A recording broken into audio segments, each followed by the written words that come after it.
sum of money. Okay, one example I tell you. I just now, my friend from Philippines, okay, he's a large company top executive, Right. and the Philippine company, the top executive, he will going to decide everything, okay, and then he asked me to buy just kind of shovel car, Right.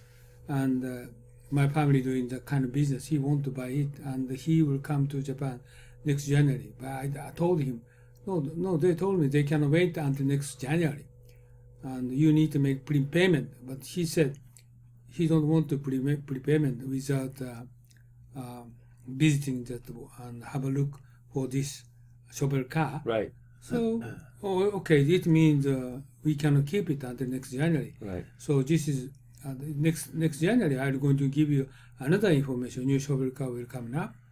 So I'm going to tell you that later. Sort of negotiation is I can make easily to propose for them. Right. He said last time I told you letter of intent. Yeah. I told him no. You credit letter of credit. letter of credit. I Right. told him no. You need to prepayment, 100% prepayment, Right. because they have never experienced to export this shovel car Right. before, so they don't want to do that. Letter of credit, no. So this kind of straight discussion I can make, but usually Japanese people cannot do that. Right. So basically, in a Western negotiation, basically we say, okay, so we have one You side. understand what I mean? I do Japanese understand. people cannot do that. Right. So they say, okay, well, no, it has to be this way, otherwise no deal. Just that's it. That's where it ends. There is no negotiation. But this Basically. case is not no negotiation. We cannot wait until next January. Okay, next January, close out your visit to come to Tokyo. But why can't you not wait till next January? No, he's so busy, he cannot come over here. Right. No, but why can't you not wait until next January? Okay. So basically, if it's Oh, they need to keep that shovel car. right. No, they cannot. But why don't they ask for a retainer? Then if he buys if he ends up buying it, then in January. No, this is typically because they don't know the system kind of. Exactly. So basically, there are all kinds of ways that you can negotiate your way out of this situation. That if you are if you focus on, okay, no, we want. That's a position. The position is, no, we want to have a full prepayment, otherwise we're not going to deliver. Yeah. But why do you want to have a full prepayment? Yeah, because it's very simple. They have no experience. Right, but if you think about it, basically they don't want to run the financial risk. Yeah. So how can they reduce the financial risk and still deliver the car? So there are all kinds of ways out there. So that's where negotiation comes in. So, okay, what I'm talking about negotiation means I'm very simply talking about if you have experience kind of talking with overseas people, many points they do not understand how to react, how to take action. Right. But I understand immediately. No, my family don't want to make a letter of credit. That's it. Right. And he's a counterpart, my friend, is it not negotiable? No, negotiable. They're not negotiable. Right. If you want to this shovel car, you need to pay prepayment. This is the condition. Right. No problem. Right. But usually Japanese people cannot speak out the truth, right? And everybody worrying this kind of sort of things to know how to talking with overseas people. Right. But my case is very clear. Okay, if you cannot come over the next January, this shovel car will be gone. Okay, we can't keep it. Right. And closer to next January, I'm going to find out another one. Then you can come to Japan to have a check new one. Right. Then you're going to decide. Right. So this is, many cases Japanese people don't react. Oh, that's it, just gone. No. Still, counterpart, my friend, is keep going. He want to buy shovel car anyway. Right. So why don't you keep going? And this my family complain. That why they will not buy. They will not come the chance to come over here. So that's the reason why they will not pay. Okay, that's we need to wait another couple months later. So this is negotiation. And whenever he's going to ask me discount, my answer is very simple. No discount, because this is we can get not a lot of profit. we same profit.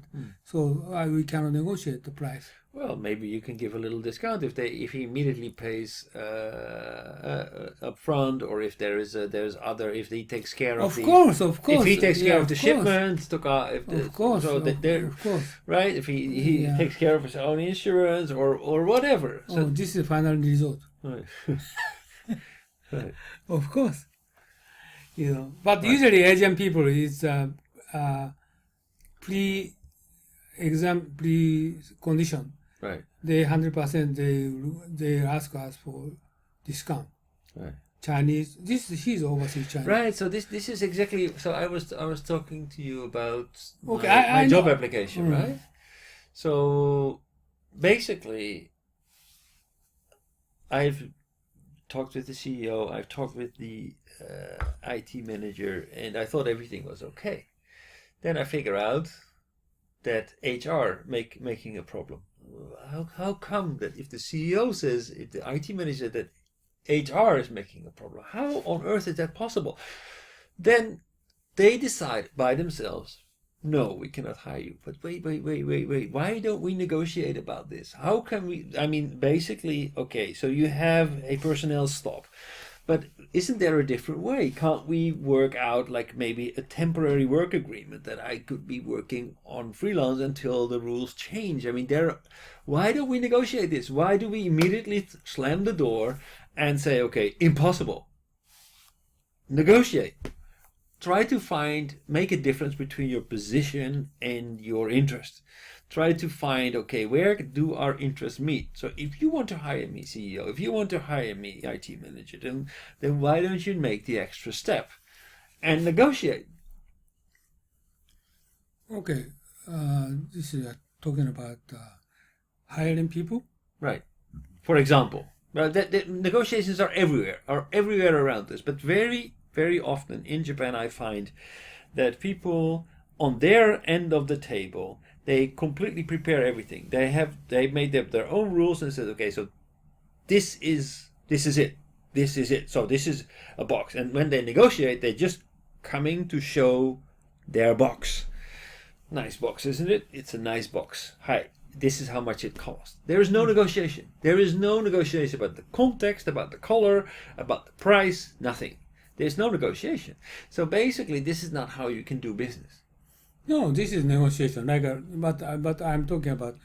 I tell them no discount because overseas Chinese people, their businesses, every kind of business is discount. Yeah. But Japanese companies, they usually don't do that. Right.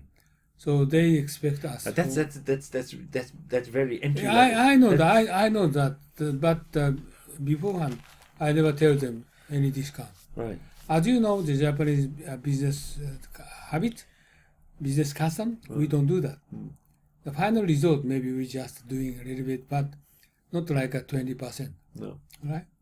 Sort of negotiation, we're going to do that. Otherwise, from the first step, okay, we're going to be price negotiable. No, it's supposed to be disastrous. They expect us 20%, 30%. It's we need to pay more for them. Right? That sort of things I'm talking about. But if you want this business to be successful as a Japanese company, if you really want this business, then why don't you set the price a little bit higher to anticipate this kind of haggling? Oh, this is the problem. Is I did the kind of overseas sales as I did before many times. Why is okay? They need to know the wholesaler price in Japanese market. They will get to know anyhow. So it means we're going to add more higher price for overseas Chinese. They do know, okay, 20% increased already instead of the Japanese local market. They get to know. So we can do that. Because they prepare. They are professionals. They know how to negotiate. Yeah. So we cannot do that, add on price. We need to try to set the same price, in local price and overseas price. Because recently, internet, prevailing every kind of information is leaking. Must be careful. Okay? Right. So, this is good, good thing.